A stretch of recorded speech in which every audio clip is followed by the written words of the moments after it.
Okay, கவனிங்க. இப்போ நாம ஏற்கனவே ஒரு எக்ஸல்ல சாரி, HTML வேலை செய்திருக்கிறோம். அதை நாம சர்வ் பண்ணியிருக்கிறோம். இந்த இந்த ஃபோல்டருக்குள்ள சர்வ் பண்ணியிருக்கோம், அந்த ITW. இதை ஓப்பன் பண்ணுவோமா இருந்தால் நாம எக்ஸல் HTML செய்த அந்த பேஜ் நமக்கு டிஸ்ப்ளே ஆகும். இதோ HTML செய்த பேஜ் டிஸ்ப்ளே ஆகுது. நமக்கு இது நோட் பேட் நமக்கு தேவையா இருந்தா இதை ஒரு பக்கம் வச்சுட்டோம். ஸோ அதுவே நமக்கு வேணும். ஓப்பன் பண்ணிட்டோம். ரைட் கிளிக் பண்ணிட்டு ஓப்பன் வித்துல நீங்க நோட் பேடை ஓப்பன் பண்ணுவீங்களா இருந்தா, ஸோ நோட் பேட் நமக்கு கிடைச்சிருச்சு. சரியா? ரைட். இப்போ நாம இந்த லாஸ்ட்டாக பார்த்தது பி அலைன் அப்படிங்கிற ஒரு விஷயம் பார்த்தோம். ஸோ புதுசாக ஒரு நோட் பேட் ஒன்று எடுத்து அதில் ஒரு லெட்டர்ஸ் ஒன்று டைப் பண்ணி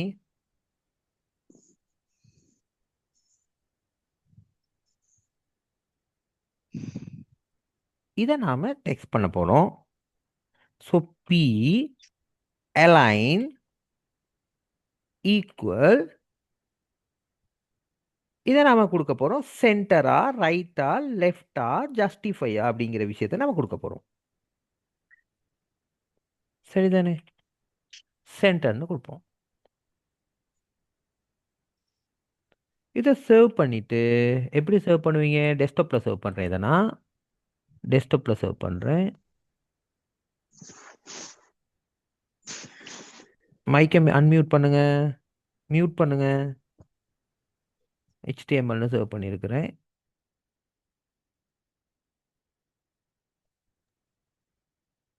ஸோ டாக் பாருங்க, சென்டர்ல இருக்குது டெக்ஸ்ட். இதுவே எனக்கு ரைட்ல தேவையா இருந்தா இதை நான் ரைட்னு கொடுப்பனா இருந்தா பாப்பம், ரைட் சைடில் வந்திருக்கு. இதுவே எனக்கு லெஃப்ட்ல தேவையா இருந்தா லெஃப்ட்னு கொடுப்பனா இருந்தா லெஃப்ட்ல கிடைச்சிருச்சு.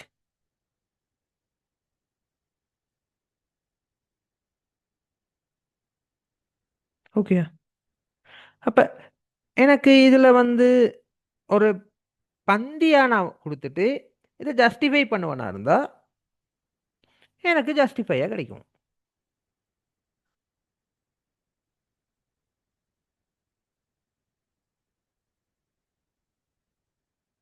ஏன்னா ஜஸ்டிஃபையா கொடுப்பனா இருந்தா ஜஸ்டிஃபையா கிடைக்கும். ஸோ இதை பாருங்க, நான் இதை ஜஸ்டிஃபையா கொடுக்குற சந்தர்ப்பத்தில்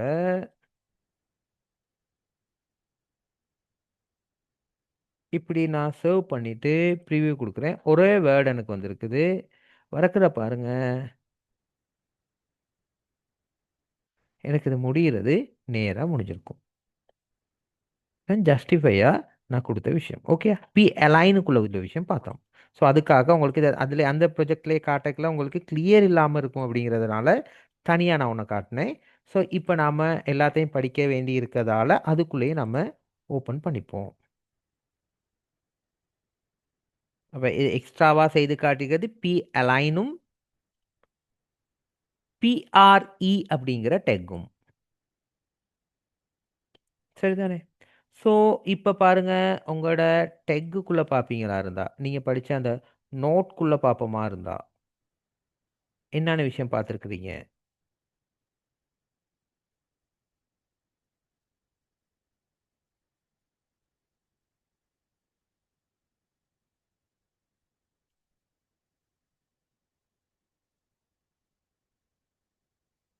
பாருங்க, இதுக்குள்ள என்னென்ன விஷயம் நீங்கள் பார்த்துருப்பீங்கன்னு பார்த்தா பாருங்க, இந்த HTML ஹெட் பாடி சென்டர் H1 H2 இது H6 4 paragraph BR PRE BIUEM S SUP Q வரைக்கும் படிச்சிட்டீங்க. ஸோ அந்த எஸ்ஸை நான் உங்களுக்கு இன்னும் படிப்பிக்கலைன்னா, அது இல்லாமல் HR அப்படிங்கிற ஒரு விஷயம் படிப்பிக்கலை. அதோட இமேஜையும்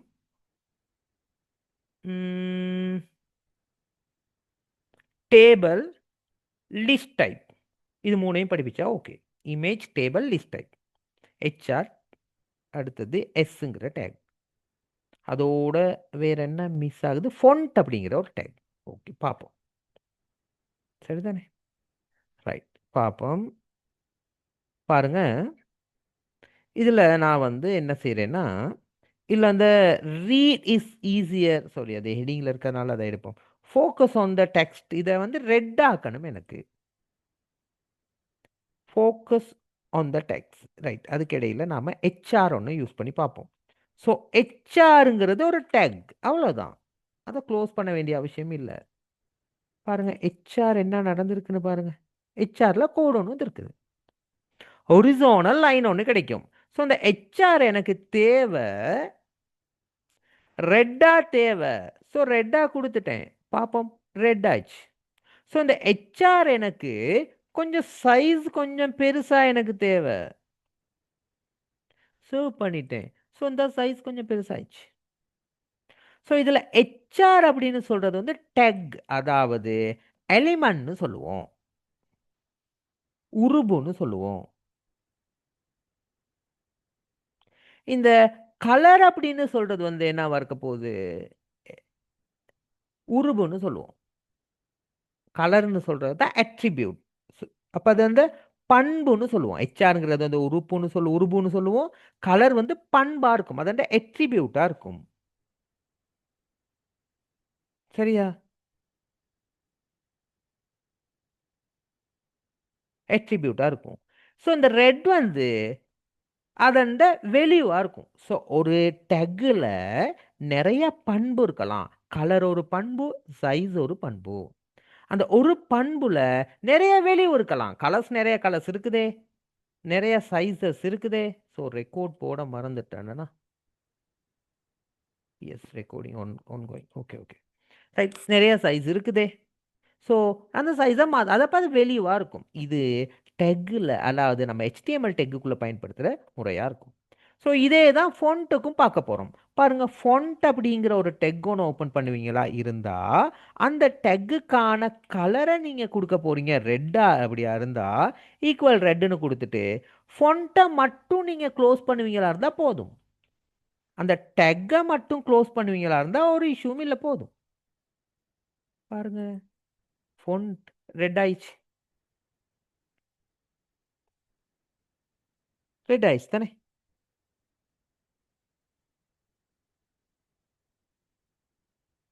ஃபொண்ட் வந்து ரெட் கலர் ஆயிடுச்சு. ஸோ ஃபொண்ட்டுக்கு சைஸை மாற்றிக்கலாம், டெக்கை மாற்றிக்கலாம், இந்த எல்லா வேலையும் செய்துக்கலாம். இப்போ எஸ் அப்படிங்கிற ஒரு டெக் ஒன்று பார்த்தோமேனா, இப்போ இந்த நம்பருக்கு பக்கத்தில் நான் ஒரு 50ன்னு சொல்லி கொடுத்துருக்குறேன். அதை நான் பிஆர் பண்ணிவிட்டு, சரிதானே, 45ன்னு கொடுத்துப்போம். இதை சேவ் பண்ணிவிட்டு ப்ரீவியூ பார்ப்போம். ஸோ 5045ங்கிறது விஷயம் வந்திருக்கு. ஸோ இதை மேலேயும் நம்ம பிஆர் பண்ணினோமா இருந்தால் தான் நமக்கு டிஸ்பிளே ஆகும். ஓகே. இப்போ இந்த 50 வந்து முன்னே விலை, இப்போதைய விலை 50 இல்லை. ஸோ இது எனக்கு ஒரு கோடில் வெட்டுப்பட்டு காட்டணும். ஸோ எஸ் அப்படிங்கிற ஒரு லைன், ஸ்ட்ரைட் லைன் ஒன்று கொடுக்க போகிறோம். ஸோ எஸ் ஓப்பன் பண்ணினா எஸ்ஸை க்ளோஸ் பண்ணணுமேண்ணா, க்ளோஸ் பண்ணினா சேவ் பண்ணிட்டோம். இந்த பாருங்க எஸ். ஓகேயா? இந்த எனக்குல கோடு ஒன்று வந்துருக்கு. அப்போ இந்த ஸ்ட்ரைட் லைன் கொடுத்துருக்குறோம். ஓகே, அந்த உங்களோட நோட்டில் உள்ள டெக் எல்லாம் சரி. இப்போ ஒரு இமேஜ் அப்படிங்கிற ஒரு விஷயத்தை பார்ப்போம். ஸோ உங்களுக்கு இமேஜ் ஒன்று தேவை. இந்த லாஸ்ட்டாக இந்த இடத்துல இமேஜ் ஒன்று போட போகிறோம். ஞாபகத்தில் வச்சுக்கோங்க. நீங்கள் HTML ஒரு ஃபைல் ஒன்று செய்கிற சந்தர்ப்பத்தில் HTMLனு சொல்லி ஒரு ஃபோல்டர் ஒன்று கிரியேட் பண்ணி அந்த ஃபோல்டருக்குள்ளே உங்களோட வெப்பேஜில் வர அவ்வளோ இமேஜையுமே அந்த ஃபோல்டருக்குள்ளே நீங்கள் போட்டு வைக்கணும். அப்போ அந்த ஃபோல்டரை மட்டும் நீங்கள் என்ன செய்யலாம், அப்லோட் பண்ணி விட்டால் எந்த கம்ப்யூட்டரில் யார் வேணுமா இருந்தாலும் அதை ஓப்பன் பண்ணி பார்க்கலாம். உங்களோட மொபைல், உங்களோட ஃபோனில் ஹார்ட் டிஸ்கில் எங்கேயாவது நீங்கள் அந்த ஃபோட்டோ வச்சுட்டு நீங்கள் அப்லோட் பண்ணுவீங்களா இருந்தால் ஹார்ட் டிஸ்க், அப்போ நீங்கள் அந்த ஃபோட்டோ மற்றவங்களுக்கு கிடைக்காம போகும். ஸோ அந்த ஃபோல்டரை அப்லோட் பண்ண வேண்டி வருமே. ஸோ பாருங்கள், இப்போ நான் எந்த மெஷினில் உள்ளதை இப்போ நான் உங்களுக்கு செய்து காட்டுறேன். இது நீங்கள் ஃபோல்டர் ஓப்பன் பண்ணி ஃபோல்டர் உள்ளதை ஓப்பன் பண்ணி செய்து பாருங்கள். ஸோ இப்போ டெக்குக்குள்ள IMG இமேஜ், SRC சோர்ஸ், அப்போ டேக்னா என்னது, எலிமெண்ட்னா என்ன, அட்ரிபியூட்னா என்ன, வெளியூனா என்னன்னு நம்ம பார்த்துருக்குறோம் என்ன. ஸோ இன்வெர்டர் கமாக்குள்ள என்ன செய்ய போகிறோம்னா நம்ம இமேஜை முதல்ல ஓப்பன் பண்ண போகிறோம். ஸோ இமேஜை ஓப்பன் பண்ண போகிறீங்க. எங்கே இருக்குது இமேஜ்? ஸோ இமேஜுக்குள்ளே போகிறோம். இதில் பார்ப்போம். இந்த ஏஐடி இமேஜ் நம்ம கிளாஸ் லோகோவே எடுப்போம். ஸோ இந்த இமேஜை நான் என்ன செய்ய போகிறேன், ரைட் கிளிக் பண்ணுறேன், ப்ராப்பர்ட்டிஸ் போகிறேன். இதில் பாருங்கள் இமேஜுக்கான லொக்கேஷன் இருக்குது. இமேஜுக்கான லொக்கேஷன் இருக்குது. பாருங்க எங்கனைக்குள்ள இமேஜுக்கான லொக்கேஷன் இருக்குது. இந்த பாருங்க இருக்குது லொக்கேஷன் சொல்லி LAIT. ஓகே, இதை அப்படியே காப்பி பண்ணி என்ன செய்ய போகிறோம், இந்த IMGSRC போட்டோமே அதுக்குள்ளே போட்டுக்கிறோம். இந்த டைமில் நீங்கள் கவனிக்கணும், இமேஜ் லொக்கேஷன் இடையில இந்த ஸ்லேஷ் இருக்குது தானே, இந்த ஸ்லேஷ் ஃபார்வேர்டா பேக்வேர்டாங்கிறத கவனிக்கணும். ஸோ இது வந்து பேக்வேர்டாக இருக்குது. ஸோ அதே ஸ்லேஷ் ஒன்று நீங்கள் என்ன செய்ய போகிறீங்க, டைப் பண்ண போகிறீங்க. அது முடிய பண்ணிட்டோம். இப்போ நம்ம என்ன செய்ய போகிறோம், இமேஜோட பேரை நம்ம அப்படியே காப்பி பண்ண போகிறோம். லோகோங்கிறது தானே அந்த இமேஜோட பேர். ஸோ அந்த பேரை காப்பி பண்ணி பேஸ்ட் பண்ணுறோம். அடுத்தது இமேஜின் டைப்பை பாருங்க, டாட் ஜேபிஜி, டாட் ஜேபிஜி அதை அப்படியே காப்பி பண்ணிட்டோம். ஸோ அங்கனைக்குள்ள நாம் டாட் ஜேபிஜியை கிளிக் பண்ணிட்டோம். இப்போ இமேஜ் சர்வ் பண்ணிட்டோம். சர்வ் பண்ணிட்டோம். இப்போ பார்ப்போம் நமக்கு இமேஜ் டிஸ்ப்ளே ஆகுதான்னு சொல்லி. ரைட், இமேஜ் டிஸ்ப்ளே ஆகிருச்சு. இப்போ இந்த இமேஜ் டிஸ்ப்ளே ஆகி முடிய என்னன்னா ALT ஆல்டர்னேட் ஏதாவது இருந்தா class institute logo, institute logo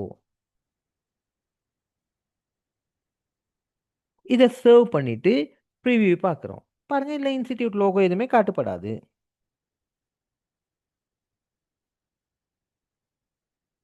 சரியா? இப்போ இந்த இமேஜில் இந்த லோகோங்கிற வேர்டில் ஏதோ ஒன்று நான் பிழையாக டைப் பண்ணிட்டேன். இப்படி டைப் பண்ணிட்டேன், இதை சர்வ் பண்ணிட்டேன். இப்போ பாருங்க லோகோவில் இமேஜ் காட்டுப்படாது. ஆனால் இமேஜுக்கு பேர் பாருங்க, இந்த பாருங்க இருக்குது இன்ஸ்டிடியூட் லோகோங்கிற பேர் இருக்குது.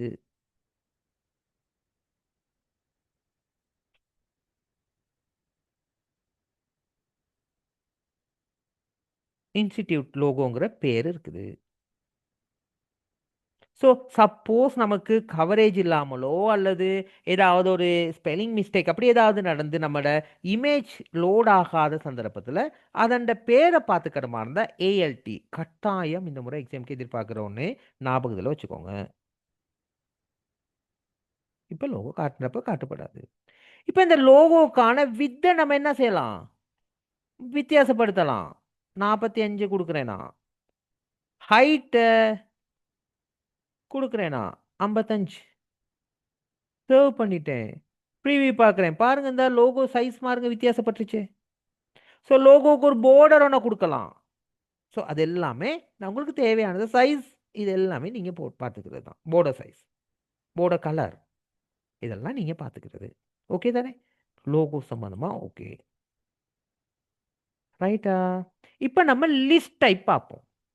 அப்போ முதலாவது லிஸ்ட் அப்படிங்கிற ஒரு விஷயம் வந்து என்னவா இருக்க போகுதுன்னா 1 2 3 4ன்னு சொல்லி லிஸ்ட் நீங்கள் எழுதுவீங்க.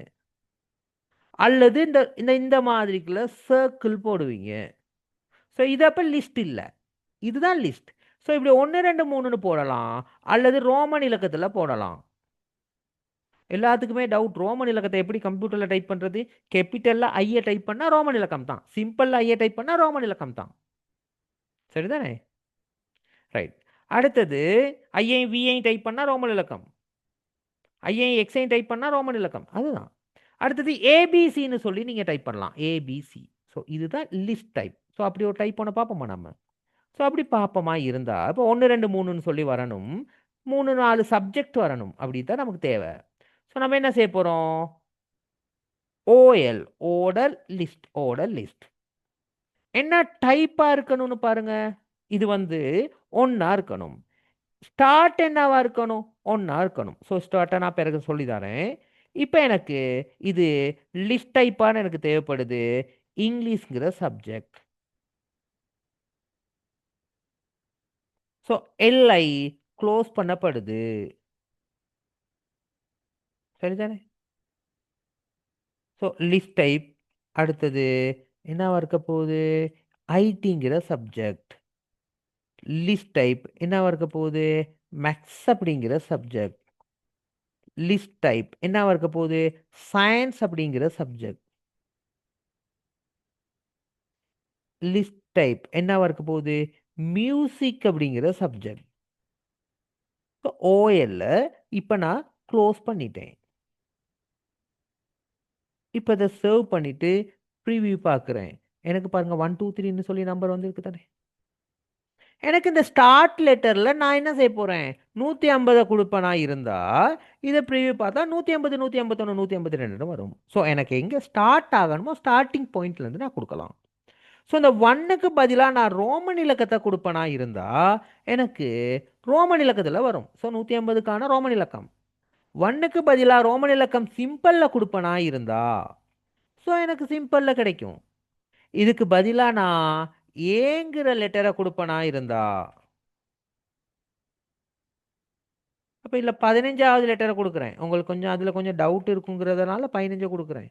ஸோ 15வது லெட்டரை நான் ஓ தானே, OPQRS. ஓகே, இது வந்து என்னது? ஓர்டர் லிஸ்ட்டில் நம்ம பார்க்குறது. ஸோ ஓர்டர் லிஸ்ட்டில் டைப் ஸ்டார்ட்டுங்கிற 2 விஷயத்துக்குள்ள எல்லைங்குள்ள அடுத்த லைனுக்குள்ளே ஓர்டர் லிஸ்ட்டை கொடுப்போம். ஸோ இதில் நாம் அன்ஆர்டர் லிஸ்ட்டை கொடுப்போமா இருந்தால் செலக்ட் பண்ணிட்டோம். இதை வந்து நாம் அன்ஆர்டர் லிஸ்ட்னு சொல்லி டைப் பண்ணியிருக்கிறோம். ஸோ இது வந்து என்னது? அன்ஆர்டர் லிஸ்ட். அதே தான் மாற்றுறேன். சரியா? இதில் என்னவா இருக்க போகுது? டைப் வந்து சர்க்கிளாக இருக்க போகுது. சர்க்கிளாக இருக்க போகுது. ஸ்டார்ட்டெல்லாம் அன்றைக்கெலாம் வராது. ஸோ அதவே நான் கொடுக்குறேன். பார்ப்போம். பாருங்கள், சர்க்கிள் எனக்கு வந்துருச்சு. ஸோ இந்த சர்க்கிள்காரருக்கு டிஸ்க்குன்னு சொல்லி நான் டைப் பண்ணுறேன். ஸோ எனக்கு டிஸ்க் பாருங்கள், சர்க்கிளுக்கும் டிஸ்க்குக்கும் வித்தியாசத்தை. ஸோ இதில் நான் ஸ்கொயர் டைப் பண்ணுறேன்.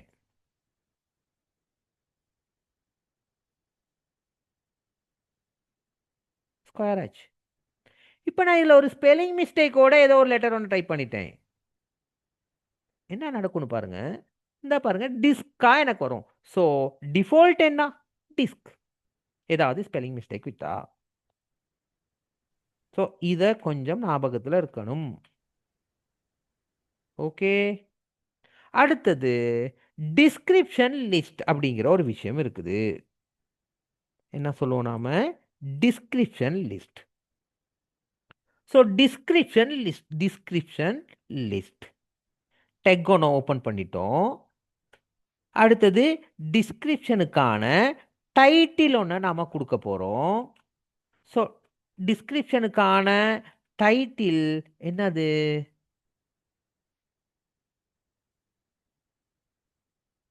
AIT.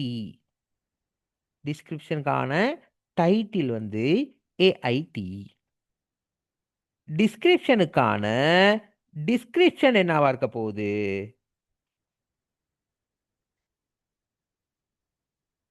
Advance IT studies. டிஸ்கிரிப்ஷனுக்கான டிஸ்கிரிப்ஷன் என்ன? டிஸ்கிரிப்ஷன் அந்த டாக்குமெண்ட்டுக்கான டிஸ்கிரிப்ஷன். டாக்குமெண்ட்டுக்கான டிஸ்கிரிப்ஷன் வரப்போகுது. இப்போ இதை சர்வ் பண்ணிட்டோம். ஸோ ப்ரீவியூ பார்ப்போம். பாருங்க, AIT இது ரெண்டுக்கும் இடையிலான வித்தியாசம். சரியா? இப்போ அடுத்த விஷயம் என்னது? நம்ம ஒரு டேபிள் ஒன்று இன்சர்ட் பண்ணுவோமா இருந்தா. ஸோ டேபிள் ஒன்று இன்சர்ட் பண்ணுவீங்களா இருந்தா டேபிள் எப்படி இன்சர்ட் பண்ணுவீங்க? இந்த இப்படி நீங்கள் சின்ன கிளாஸில் போட்டுருவீங்க. எத்தனை ரோ எத்தனை காலம் அப்படின்னு இந்த அப்படி கொப்பி ஃபுல்லாக போட்டுருவீங்க. இப்போ இதை கீழேயும் அடித்து வச்சிருவீங்க. முதலாவது நம்பர்னு சொல்லுவாங்க, நம்பர். அடுத்தது ஃபுல் நேம். ஐயோ, ஃபுல் நேம் இல்லை, ஏதோ இதை அழிச்சிட வேண்டியதான். Mobile number. ஐயோ, மொபைல் நம்பர் எழுத இடம் இல்லையே, அழிச்சிட வேண்டியதான். இப்போ இங்கிட்ட இடம் இருக்காது, திரும்ப இதெல்லாம் வீணாக்குவீங்க இந்த தாளை. அப்புறம் தாளை எடுத்து என்ன செய்வீங்க? கொப்பியை இந்த பக்கம் எழுத ஆரம்பிப்பீங்க. இப்போ இப்படி டேபிள் போடுவீங்க. அப்படி போடக்கூடாது என்னைக்குமே. எப்படி போடணும்? முதலாவது நாம எத்தனை ஹெட்டிங்ஸ் வரும்னு பார்க்கணும். ஸோ ஒவ்வொரு ஹெட்டிங்கையும் எழுதணும். அப்போ முதலாவது ரோவை நம்ம டிசைட் பண்ணணும். டேபிளில் ரோவும் காலம்ஸும் தானே இருக்குது. ஸோ ரோவை டிசைட் பண்ணணும். ஸோ எத்தனை ஹெட்டிங்ஸ் வரும், அந்த ஹெட்டிங்கே நம்ம எழுதக்கல எவ்வளோ நமக்கு ஸ்பேஸ் தேவைங்கிறத நம்ம டிசைட் பண்ணலாம். அதுக்கு பிறகு நம்ம என்ன செய்துக்கலாம், ரோவை யூஸ் பண்ணிக்கலாம். இதுதான் டேபிளில் உள்ள மெயினான விஷயம். ஸோ டேபிளுக்கு ஹெட்டிங் போட வேண்டி நமக்கு வரலாம். ரைட், டேபிளை பார்ப்போம். இப்போ டேபிள், டேபிள்ங்கிற டேக், டிஏபிஎல்இ, டேபிள்ங்கிற டேக். ஸோ டேபிள் போர்டர் ஒன்று நமக்கு தேவை, இல்லைன்னா அந்த டார்க்னஸ் இல்லாமல் போயிடும். டேபிள் போர்டர் இல்லைன்னா பார்ப்போம். டேபிள் போர்டர் இல்லாமல் ஒன்று உங்களுக்கு செய்து காட்டுறேன். அடுத்தது முதலாவது டிஆருங்கிற டெக் நமக்கு தேவை. ஸோ டிஆருங்கிற டெக்ல என்ன இருக்கும், முதலாவது ஹெட்டிங் தானே இருக்கும், டிஹெச் இருக்கும். ஸோ டிஹெச்சில் எஸ்யூஎன்னு டைப் பண்ணுறேன். டிஹெச்சில் ஹெச்சை க்ளோஸ் பண்ணிட்டேன்.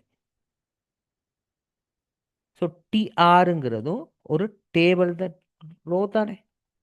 ஸோ டேபிள்ங்கிற போர்டர்.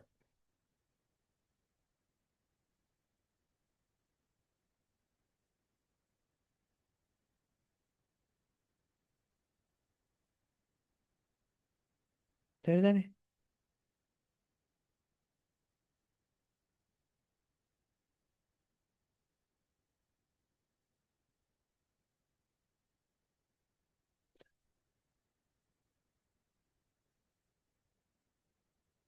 சரியா. ரைட், இப்போ பார்ப்போம்.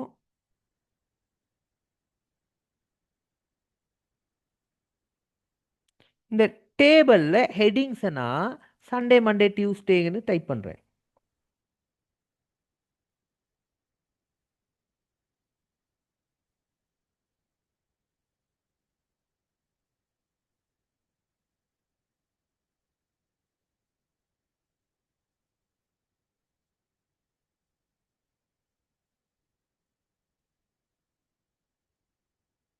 மூணை மட்டும் டைப் பண்ணியிருக்கிறேன். ப்ரீவியூ பார்த்தா நமக்கு பாருங்க டேபிள் ஒன்று கிடைச்சிருச்சா. இப்போ இந்த டேபிளுக்கான டிஆரை நம்ம க்ளோஸ் பண்ணிட்டோம். இப்போ அடுத்த டிஆர் ஓப்பன் பண்ணுவீங்களா இருந்தா அதில் நமக்கு ஹெட்டிங்க்கு பிறகு நமக்கு வாரது என்னவா இருக்க போகுது, டிஸ்கிரிப்ஷனாக இருக்க போகுது. ஸோ டிஆர் எல்லாமே டிடிஆர் இருக்கும்.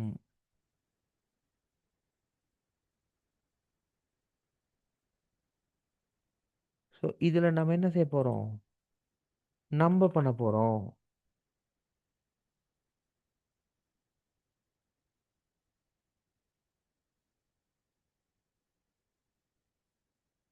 சேவ் பண்ணிட்டோம். ப்ரீவியூ பார்க்குறோம். பாருங்கள் நம்பர் கிடைச்சிருச்சா. ஸோ இதே மாதிரிக்குள்ள என்ன செய்யலாம், இன்னொரு டேபிளுக்கான டீட்டெயில்ஸை கொடுக்கலாம்.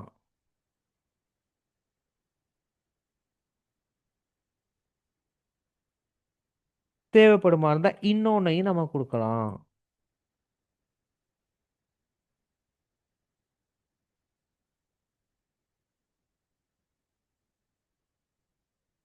சரியா. ரைட், டேபிள் வந்துருச்சு. இப்போ பாருங்க டேபிளில் இந்த 14 இருக்குது, கீழேயும் 14 இருக்குது.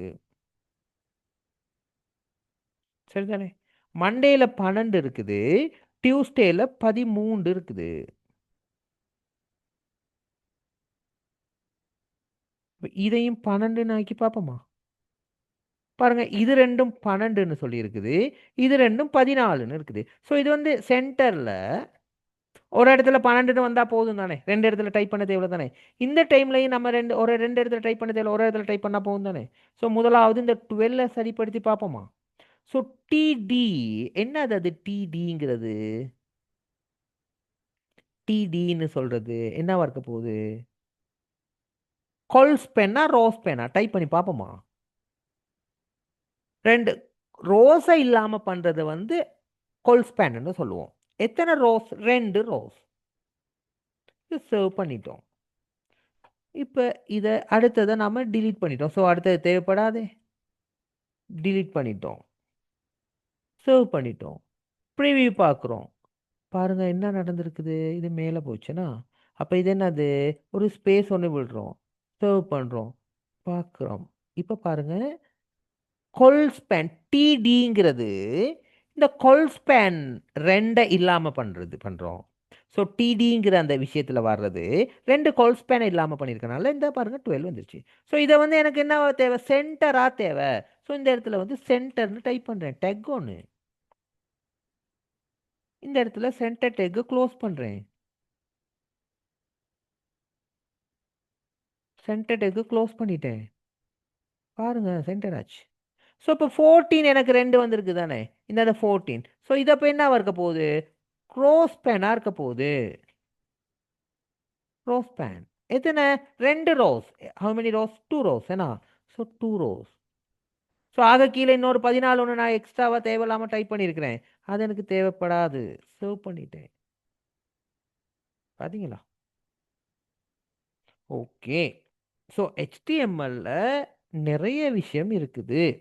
உங்களோட சிலபஸுக்கு இவ்வளோ தான் இருக்கு, இதை விட இல்லை. ரைட், ஹெச்டிஎம்எல்ல ஏதாவது டவுட்ஸ் இருந்தால் கேளுங்க. சார் அந்த 14 நம்ம சென்டரே கொடுக்கல. ஆனால் நாம் சென்டரே கொடுக்கல சார், ஆனால் 14 சென்டர் ஆகிருச்சு. வெரி குட், நல்ல கேள்விதான். என்னன்னா இது சென்டர் இல்லை, என்ன நடந்திருக்குது, இது வந்து ரெண்டு இந்த டேபிளில் இந்த இந்த ஜஸ்ட் எழுதுகிற இந்த நேரில் இருக்குதுண்ணா.